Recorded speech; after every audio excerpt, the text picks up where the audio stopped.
राधे राधे बहनों, गोयल भक्ति गीत भजन में आपका स्वागत है। मैं एक सावित्री और यमराज का भजन सुना रही हूँ। अगर पसंद आए तो लाइक करिए और सब्सक्राइब करिए।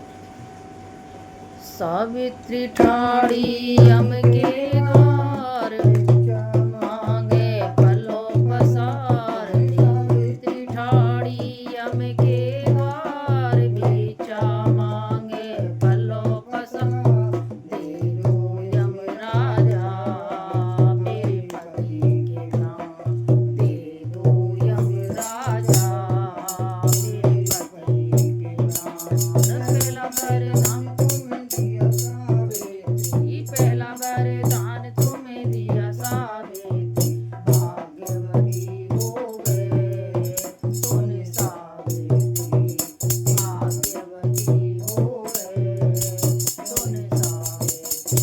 वरदान तेरा झूठा यमराजा, पहला वरदान तेरा झूठा यमराजा, पति बिन भाग्य नहीं तुम यमराजा, पति बिन भाग्य नहीं सुन यमराजा।